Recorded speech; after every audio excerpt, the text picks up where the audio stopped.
其中一個最大嘅原因咧，就係其實有脊椎側彎嘅朋友好多時候咧，對於肌肉控制嘅意識咧，都係比較弱啲。牙骹嗰度有冇關係㗎？佢問我，咁我咁啱真係有關係嘅，因為個牙骹位置咧，其實會令到個頭嘅位置亦都有相對應嘅改變。其實咧頭先講啦，跟住其實好多時咧，點解下巴會縮後咧？仲有一樣嘢就係下一個啦，呢樣嘢就反而呢個緊要啲啊，同我哋運動有關。如果你有頭痛，長期嘅偏頭痛，啲頸好緊，夜晚會磨牙，醫極都醫唔好嘅話咧，記住留意呢一集啦。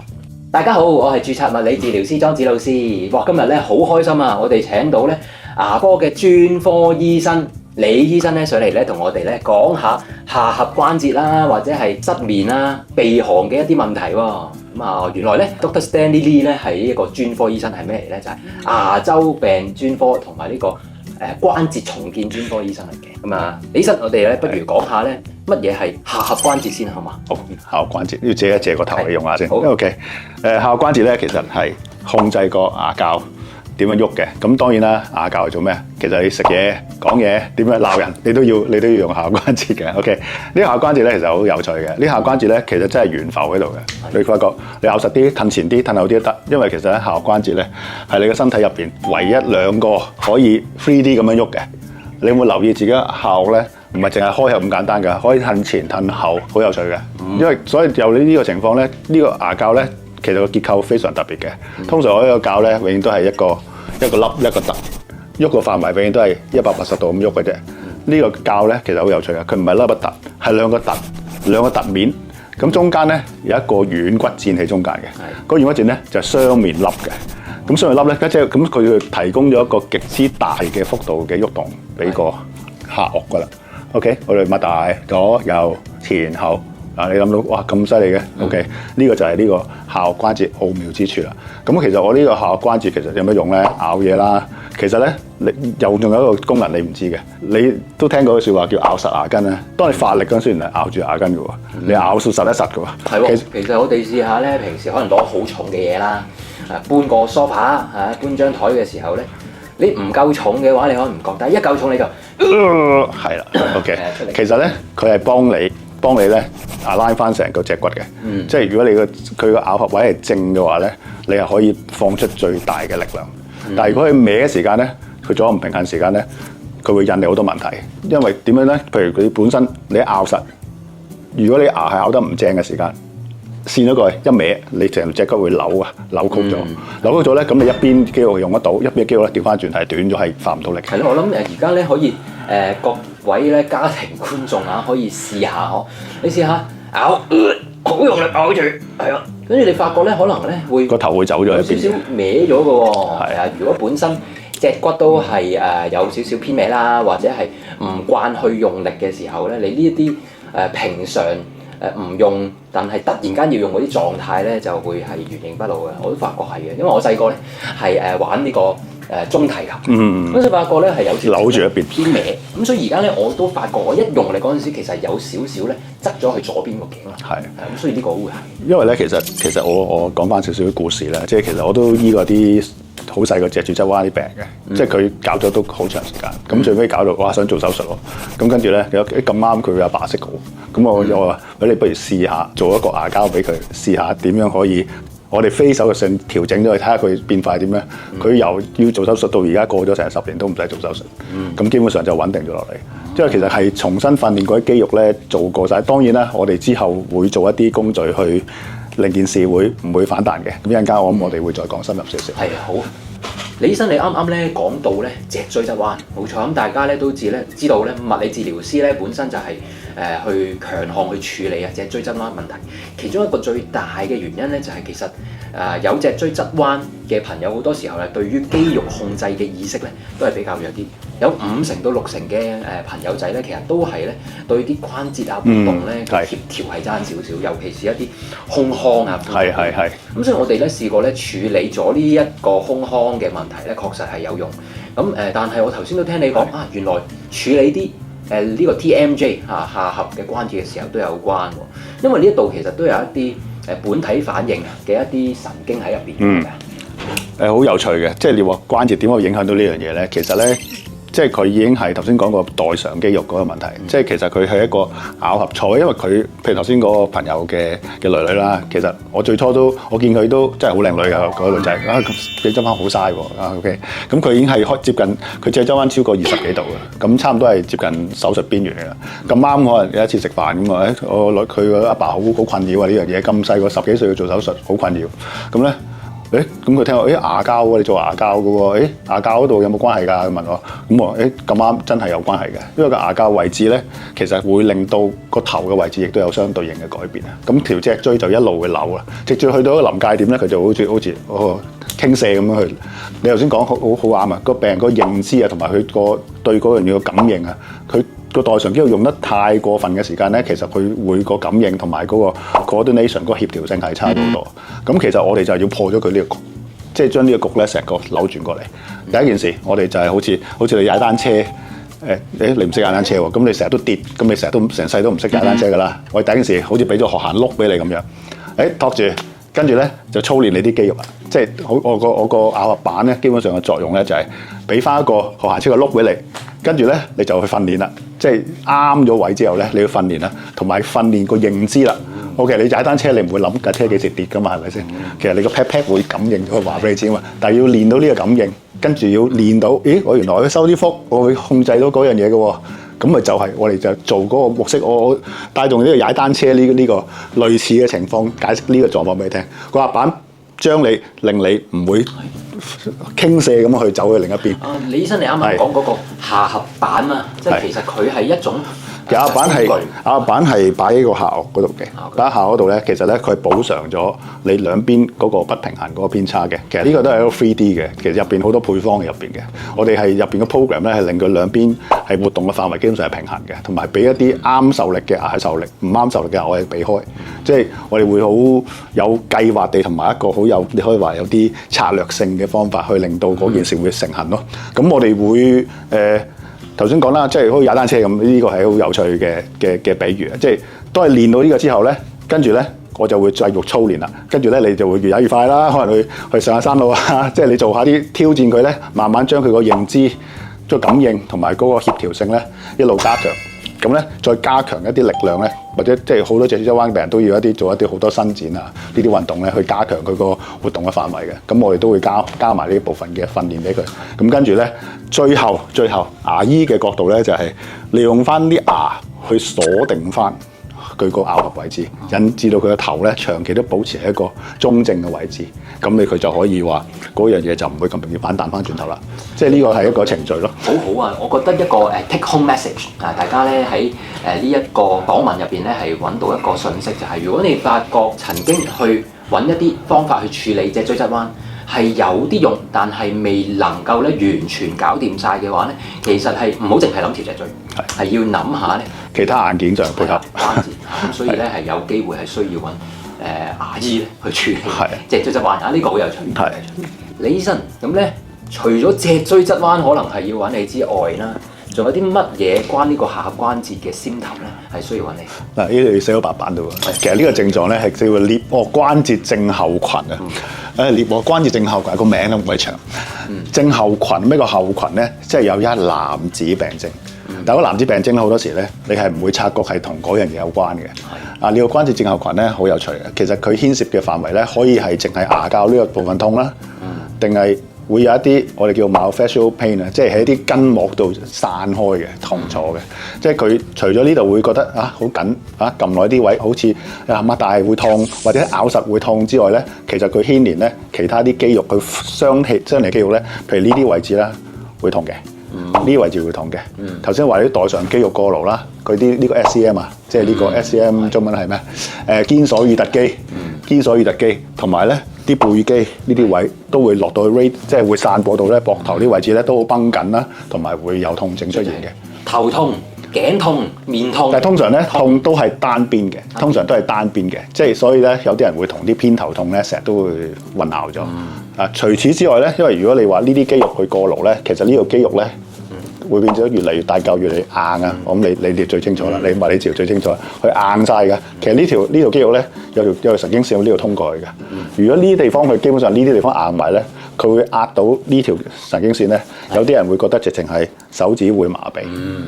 手指會麻痹，我處理過3-4個病人咧，係有呢個象徵嘅，有手指單邊嘅，佢會覺得成日呢度好緊。通常咧呢啲地方咧，佢哋會有啲烏龜頸嘅狀況啦，即係硬到咧係即係撳唔入嗰啲啊。佢嗰啲循環好差，因為肌肉根本停咗唔喐咧，佢泵唔到啲淋巴，即係佢會係呢地方咧有啲浮腫嘅，腫晒嘅，咁你成邊會覺得痹嘅，成日覺得手指麻木。咁呢個係一個都唔係好罕見嘅病徵，好奇怪。浮腫。好有啲痹嘅，有啲手指會痹，係啦。仲有啲好有趣嘅情況嘅，同埋佢呢啲痛咧，因為呢啲筋膜肌肉痛咧，佢好有趣嘅。你撳某啲位置咧，譬如撳呢個位置咧，佢可以喺呢度痛嘅，都係好常見嘅現象。隻眼窩咧，其實咧講開又講，其實我自己都係呢類嘅病人嚟嘅。我47歲，我嗰陣時我係曾經有呢個問題嘅。我成日覺得呢個眼底嗰個成日好似窩住痛，但係我係有少少歪嘅。如果睇翻熱照相，我有啲歪嘅。咁我最尾就自救啊！落犀利喎，原來真係身同感受，亦自救啊！你係呢個下關節病。其實呢樣嘢咧，下關節症咧，大家都成日都聽都未聽過呢個名。其實影響嘅人咧，其實係都相對唔少嘅。其實有30%至40%嘅人咧係有呢個問題嘅，只係多定係少，同埋佢個病徵有幾嚴重嘅啫。即係呢樣嘢絕不罕見，但係好多時咩情況啲人特別多嘅咧？有啲危險組別嘅，最危險組別咧，其實係一啲後縮嘅人，後縮嘅，其實後縮唔係咁樣姿勢嘅喎，後縮係調翻轉姿勢喎，後縮啲人咧其實係咁樣姿勢嘅喎，因為後縮嘅人咧呼吸係比較差啲嘅，係咪咁樣？唔係，係調轉，係咁樣，係跌翻後面。通常呢啲情況啲人咧，通常都好深咬嘅，即係上面啲牙冚住下面啲牙好多嘅，係咁樣冚住嘅。係咁樣冚住嘅，咁係咁嘅狀況嘅。咁呢個情況咧，其實有好多問題嘅。佢會將個牙骹褪後咗咧，你會個身體啲肌肉咧要做好多捏住，唔好俾佢褪咁厚嘅動作。咁呢個咧其實會增加呢啲肌肉嘅負荷嘅。同埋佢本身個牙骹咧褪後咧，後面嗰度咧其實有好多頭先你講啊，嗰度好多啲神經咧，其實唔壓得嘅。一壓嗰啲位置咧就會有痛楚嘅。係啊，面神經啊。呢個係三叉神經啊，好多都。因為其實個牙骹嗰度咧，其實啲痛楚咧，通常係一啲炎症，佢入邊有一啲因為佢有個包咧包住，因為逢親呢啲受力嘅臼咧，都有個好強硬嘅，我哋叫做一啲好似筋膜咁嘅，即係 fibrous 嘅，好 fibrous，好重一個包咁樣包實佢嘅。入邊咧分咗4格嘅個牙骹入邊，分4格嘅。如果你用得粗勞勁一陣咧，其實佢會有啲炎症嘅。嗰啲炎症咧，其實佢會積咗啲，會放好多啲我哋叫咩 exudate，即係一啲液體會多咗嘅，咁壓力嗰度大咗嘅。你撳呢啲所以會痛嘅，但係佢受力唔同咧，佢入邊咧，我哋憑一個觸摸入邊呢個好詳細檢查咧，其實可以感覺到咧，佢喺邊個位置出事，或者係點樣用，點樣過度使用，即係點樣用，或者褪後得太多啊，或者係鬆得滯啊，個軟骨腱鬆得滯，喐得緊要一滯啊，我哋靠一個手部檢查啦，唔係手療嘅手部檢查咧，都可以分析得好仔細地揾到嗰個病，唔係病因嘅，病況係點樣。咁啊，李醫生啱啱咧，我哋都講到咧，可能做一啲觸診嘅檢查啦。除咗觸診嘅檢查之外，仲有啲乜嘢係可以確定下頜關節問題咧？嗱，其實我哋會有好多動態嘅量度嘅。係啲咩咧？當然我哋會影啲相啦，影啲口腔相啦。其實都睇到有啲損耗痕跡咧，其實都有啲端倪㗎啦。咁我會影好大量嘅相去揾出呢啲好細微蛛絲馬跡嘅。OK， 當然啦，直接喺口入邊睇啦。如果有啲牙係本身係有啲好離奇嘅鬆動嘅，如果鬆動咧，其實係因為受力太大引致嘅，而唔係牙周病引致嘅。呢個又係一個好明顯嘅一個端倪嘅，即係我哋會見到咁奇怪嘅，因為有啲牙無端鬆嘅，但係唔係牙周病嘅喎，嗰啲支撐係舊嘅應該，但係鬆晒嘅。呢啲我哋叫佢啲咬合創傷啊。咁咬合創傷好多時就係一啲顳頜綜合症嘅人嘅典型嘅特徵嚟嘅。仲有啲好得意嘅喎，有啲骨咧，如果係攣牙攣得好緊要咧，佢啲骨咧會增生嘅。下嗰度咧，呢個好妙嘅，下呢個位置咧，佢會增生咗啲骨頭喺度嘅，會好似個波子咁突咗出嚟嘅。通常有呢啲咁嘅情況嗰啲人咧，基本上都係會有呢好大機會係有呢個問題嘅。OK， 同埋啲牙咧會有一啲唔正常嘅裂痕啊，會有好多打直咧，好似俾人中，係不停俾人中嗰啲咧，都係會有啲，都係呢啲顳頜綜合症嘅一啲好常見嘅徵兆嚟㗎。咁我哋除咗肉眼睇，即係我哋臨床診斷之外咧。其他仲有一啲㗎，譬如話我哋要影電腦掃描啦，電腦掃描一定要係啦，要電腦掃描係基本嘅，因為要睇嗰個下顎關節嗰個位置啦。因為頭先我講啦，佢下巴係跌後嘅，同埋佢如果有啲情況咧，好多時會有個變形嘅狀況。個下顎關節咧，個頭咧本身係咁樣圓形嘅，佢如果你長期向後啲咧，呢個位好似屈咗咁樣嘅，同埋呢個位置會扁平咗嘅。同埋咧，佢同埋個顳骨，即係上咗骨中間應該有個軟骨戰噶嘛，但係軟骨戰嘅空間好明顯地係唔見咗，即係話軟骨戰係錯咗位，長期錯位。同埋我哋唔係淨係影一張嘅，我哋會影一張合埋口，同埋一張開口嘅。我哋都睇咧個軟骨戰會唔會始終會喺中間呢個位置。如果呢中間嘅位置，個軟骨戰唔見咗咧，好明顯佢係移咗位。通常佢會向內側移位嘅。咁呢啲都係一個好明顯地，因為我哋會見得到喺一啲顳顎關節症嘅病人咧，會喺個 CT 會即係電腦掃描咧會睇得到呢咁嘅狀況。OK， 另外呢啲係靜態嘅量度啦。咁我哋仲有啲動態量度嘅。動態嗱呢個比較特別啲啦。我哋會追蹤佢個牙骹點樣喐嘅。因為其實咧個牙骹點樣喐咧，有啲咩特色咧？每個特色咧都展示到一個唔同嘅狀態俾我哋知道。即係有一邊係喐唔到，有一邊喐到，或者有一邊係喐得好少嘅，或者佢喐嗰陣時臨尾咧就會震一震咁樣上去嘅。即係你知道個行動嘅軌跡係點樣變化嘅咧，其實都會知道究竟佢個牙殼位置係咪喺個中位嘅位置啦，偏離幾多啦，同埋我哋可以追溯到咧。即係我哋做復康㗎嘛，做復康嘅人好緊要睇佢中間佢究竟有冇進展，個進展係咪向好方面走？係，如果唔係好方面走，我哋可能要行第二招㗎嘛。OK， 我哋會中間做一個監察性同埋一個中間或者係一個調整性嘅治療嘅方案，會從中靠呢個牙骹追蹤呢樣嘢可以幫我哋手啊，可以決定到一啲情況，究竟我哋仲需要加啲乜嘢咧，或者會呢樣嘢似乎呢個方法係咪可行咧？OK， 我哋會從中去做一啲參考嘅模式啊。呢一部分係非常重要嘅。一個活動性嘅監察，即係個牙骹點樣喐，同埋佢喐成點樣，係咪喐得係我哋想要嘅嘢？咁我哋一段長時間嘅追溯，咁啊知道咧究竟成件事係咪去到我哋想要嘅狀態啦？嗰個病個牙骹，如果去到一個穩定嘅情況咧，我哋就可以利用翻牙科啦。嗱，而家去翻牙醫應該就你哋認知牙醫做嘅嘢啦。我哋牙醫可以用好多唔同嘅方法，或者箍牙其中之一啦，或者去將一啲即係加建性嘅。譬如佢蝕得好緊要嘅，譬如啲牙蝕得好緊要，或者佢本身冇唔見咗嘅，或者有啲冇計劃咁剝牙，即係無端端俾人剝幾隻大牙嘅，其實牙膠即刻走咗去剝咗牙嗰邊嘅啦。咁呢啲咧，我哋就會揾到嗰個位置，邊個位置啱停留嘅，即係上下顎碰埋嗰下，就唔會係碰埋去任何一個位置，碰埋得一個位置嘅啫。我哋就追溯嗰個靠嗰個牙膠追蹤咧，俾我哋揾到一個好精準嘅位置，俾我哋可以做重建工作。係啊，冇錯，可以咧。所以我認識阿李醫生嘅話咧，我哋就有時可以做一個會診。即係呢個會診就係明明呢個病人咧就都有好多呢啲嘅symptom㗎啦，又痛啊，又唔舒服又緊㗎。嚟到我哋物理治療嗰度咧，同佢做一啲鬆啊放鬆之後，啱晒啊！跟住又可以咧幫手拍下啲片啊 video， 我又會 send 下俾阿李醫生，咁李醫生就會睇咗，係喎，確實係有啲問題喎，咁啊變咗係可以再 refer 俾阿李醫生咧去做一啲處理或者深度嘅檢查，咁所以係咁樣咧就幫到一啲好困擾、好麻煩。我哋堪稱軟硬天師啊嘛，你又軟嘅，啲肌肉係你嘅，你增加佢嘅狀態係你嘅，我係負責做硬件嘅，我硬件配合翻你嘅，令你個軟嗰部分用得更加好咁解。OK， 李醫生，咁啊，既然咧即係都市人有咁多呢啲問題啦，咁我哋梗係諗緊希望可以預防勝於治療啦。有冇啲計仔係預防呢啲病症發生？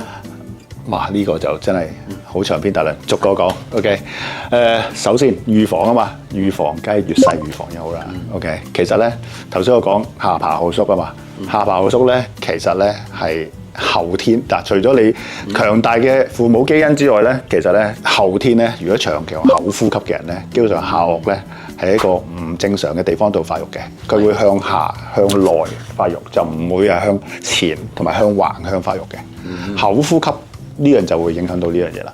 長期口呼吸，咁即係話，如果你小朋友成日都會用口呼吸嘅，其實你會或者有啲人咧，嗱口呼吸有啲運動咧都係口呼吸嘅喎。你諗諗係啲咩？游水游得好緊要嗰啲，你會發覺游水游得好厲害啲小朋友咧，個個有啲共同特徵嘅喎，個個都係大牙肉嚟喎。知唔知道大牙肉啊？大牙肉咧就係個嘴唇嗰上顎會好長嘅，笑咗出嚟咧見晒上面啲牙肉嘅。咁咧呢啲係一啲用口透氣，因為口透氣咧會有個點解會製造呢樣嘢咧？其實佢會有咁嘅狀態。呢個咧兩邊腮嘅肌肉咧會向內壓抑嘅，咁變相嚟講咧個上顎咧就唔會係一個圓圓地嘅咁嘅發育啦，佢會係一個 V 型窄身嘅發育。哦，OK， 咁樣發育咧其實係會長咗啦，同埋會窄咗啦，同埋咧佢下顎咧亦都相對應會向後咁樣嘅走呢個位置，咁所以咧個下巴咧就會向下同埋向後嘅。OK， 一個相對嚟嘅，因為佢上面嗰度長咗，咁你自然會開大咗，亦都褪後咗。OK， 咁呢個係佢哋個特別嘅模式嚟嘅，所以個個咧都好似嗱，如果呢啲情況咧，即係會影響外觀啦，當然靚唔靚仔啦嚇。第二咧，其實下巴咧好似啲人好似冇下巴咁嘅，即係我大家都明我講咩？冇下巴嘅，即係呢度唔會咁輪廓分明嘅，即係呢度嗰啲卸咗落去咁樣嗰啲，係啦，嗰啲係長期口呼吸嘅人會有呢啲情況，所以呢樣嘢係會潛伏咗佢個下巴會向後縮呢個問題。個下巴後縮就係呢個即係顳膜綜合症嘅根本一個前哨嚟嘅。OK， 所以呢樣嘢係你話預防呢樣嘢好重要。咁咧要盡快改善你嘅生活環境，令到個小朋友咧盡量少用口呼吸啦。咁呢啲其實如果你話好長時間都見到擘大口瞓覺咧，真係需要揾啲相關人士去幫佢重新練習過用翻鼻透氣。咁當然有啲情況要揾翻啲耳鼻喉科醫生去一齊夾手夾腳去幫佢搞翻掂呢樣嘢。係 OK。李醫生咧啱啱講嘅呼吸部分，咁大家都知道啦。咁啊，莊子老師都好中意講呼吸。咁而我都中意係提倡用鼻呼吸，真係好啱嘅。咁係太多問題啦。其實有時我哋聽到有啲咩鼻竇炎啊、慢性嘅一啲鼻嘅問題啊，其實係慢慢令到佢哋唔想用鼻，就慣咗用口，咁但係變成一個惡性循環啦。咁你變咗就成個氣道又好差，同埋你體能嘅需求用口同鼻係兩個世界嚟嘅。其實咧頭先講啦，跟住其實好多時咧點解下巴會縮口咧？仲有一樣嘢就係個咬合嘅高度會縮小啊，即係話，譬如你隻牙短咗，或者咬合嘅位置咬深咗，OK， 即係話呢一個高度。即係牙齒嘅高度短咗，咁有咩情況會引致到呢度短咗咧？嗱，咁呢個逐個講啦喎。第一，你又講小朋友開始先。嗱，好多人箍牙啊嘛，箍牙即係小朋友啲牙唔齊，箍牙唔夠位剝牙啦，剝咗牙其實個口細咗嘅喎，啊手細咗大件事。個口細咗咧，其實咧會影響到咧你個口會合埋多咗嘅，合埋多咗，咁咪又會即係個下巴又會褪後嘅咯喎，同埋好多時你剝咗牙有剩嘅位置噶嘛，咁我哋通常都會將啲牙向後拉嘅。你個呢個位置向後拉，如果醫生唔小心嘅話咧，佢會將下顎骨一拼向後拉後咗，咁又係潛伏呢樣嘢。其實我有好多即係以我經驗咧，我係其實做好多症狀咧，係啲15、16歲嘅朋友仔咧，其實佢嚟揾我咧就係箍緊牙嘅時間，哇痛到不得了啊！哇呢啲肌肉啊、牙膠啊痛到不得了，其實就係呢個情況嘅，即係唔鼓吹嗱，因為佢嗰個時間咧，譬如12嗱呢個係一個黃金時間，即係你話預防呢啲情況係一個黃金時間。其實10至14歲呢啲時間咧，如果你發現個小朋友有啲牙逼逼嘅情況咧，其實咧我哋應該係用一啲方法去鼓吹佢顎骨生大啲嘅，就而唔係走去剝牙去令個口細啲嗱。大係好嘅，即係好簡單，我大隻啲嘅好啦，我縮大，我點發力啊嘛？即係成件事都好簡單啫，好易明嘅啫。跟住大咧，條脷嘅空間大咗，條脷空間大咗，細個大咗少好多睡眠窒息嘅。嗱呢啲要下一集講。OK， 咁啊。空間越大，你用得越多，同埋你擺啲牙越多啊嘛！你摸啲牙，你原本有32隻，如果摸埋次話，剩翻28隻，摸多4個小牙齒，剩翻24隻。其實我哋好做好多，即係醫一啲牙骹痛症啦。我哋好怕呢啲剩翻24隻牙嘅人嘅，因為其實我哋即係我哋俾到嘅真正強大嘅支撐俾個口腔系統咧，其實我哋少咗好多兵俾我哋用。咁所以呢樣嘢即係我哋就黃金時間嗱，即係 take home message，即係最好係10歲。如果你發現個小朋友係個牙擠迫咧，係應該諗辦法去令到成件事扭轉過嚟，係好多方法嘅。而家有軟功有硬功，有啲軟功可以利用啲肌肉去協助佢，令佢可以發育得理想一啲嘅。咁嗰個時間因為未發育完噶嘛，所以嗰陣時咧係可以幫到手去做呢樣嘢嘅。呢度又要揾一集嚟講噶啦，我哋好長篇大論。咁我哋講埋繼續話點樣預防呢樣嘢先。OK， 咁我哋一路大啦，人一路大啦。咁成年人啦，咁成年人咧就睇你飲食啦。講飲食先。嗱，飲食咧其實有啲飲食咧係對啲牙唔好嘅。頭先我講啦，個牙個高度啊嘛，即係同隻牙嘅大細有關係啦。隻牙大細，如果你好中意飲酸嘢、食酸嘢，但係食嘢通常咧，如果你啲觀眾咧，你要發現咧，你食嘢咧主要都係咬一邊嘅，大部分即係好似寫字咁用右手，你食嘢基本上都係用一邊。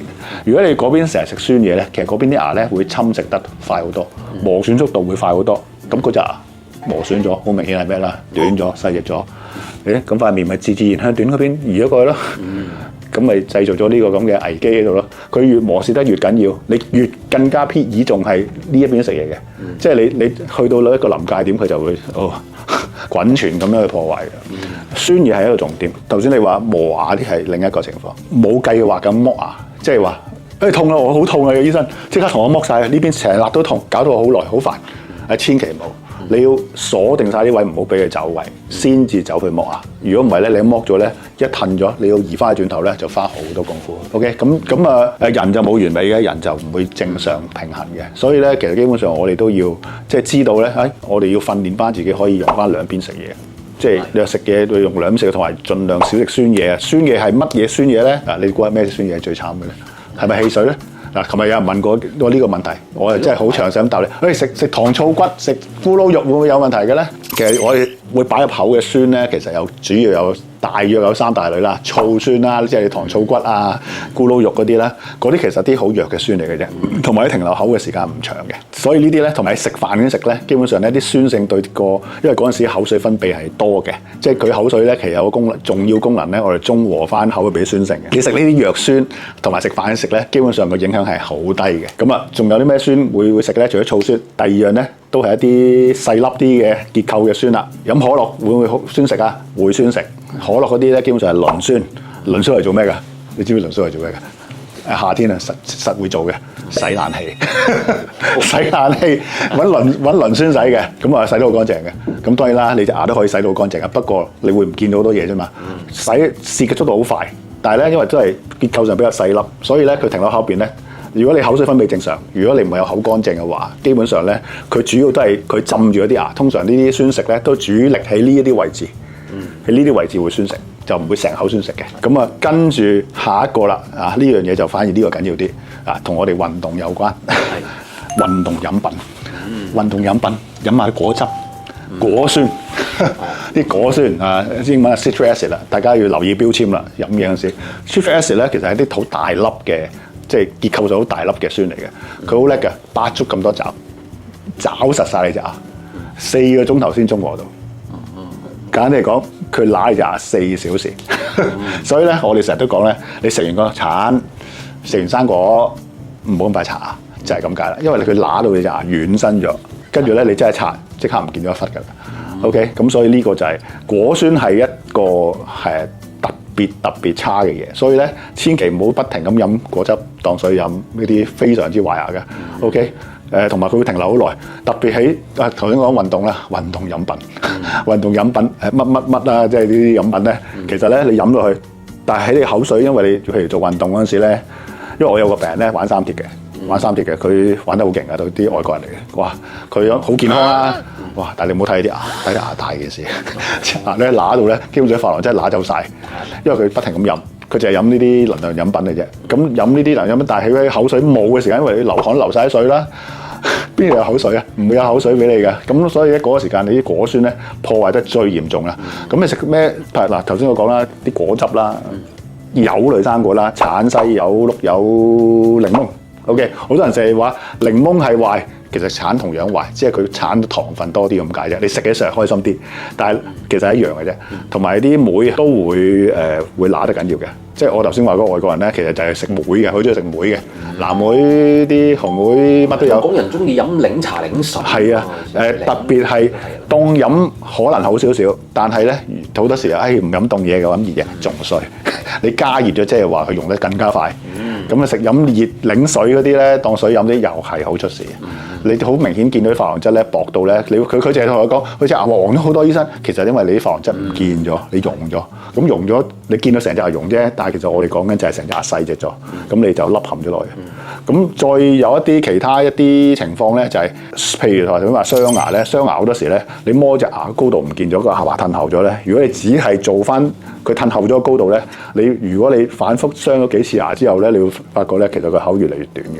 即係我琴日有咁嘅症啊！即係佢整咗幾次之後咧，佢痛就係因為下巴整咗幾次，隻牙整到好短嘅，咁短嘅。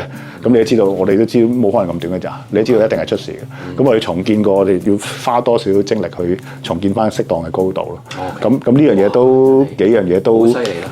但係我覺得咧，一字記之曰咧，大係好咯，係大好，成件事，同埋要做翻夠高，即係你肩都要啦，個身體要大大隻隻啦。咁所以其實成個口個框架嚟嘅，大跟住啲牙咧都要保持佢完整。完整係啊，個框架係保存翻佢一個原本嘅結構，即係應該有嘅結構好重要。係，嗱非常好。咁啊，今集咧我哋講住咁多先，係啊，因為咧係好多醫學知識好正嘅。咁我哋下集咧就再講下鼻鼾啊、睡眠窒息嘅嘢㗎啦。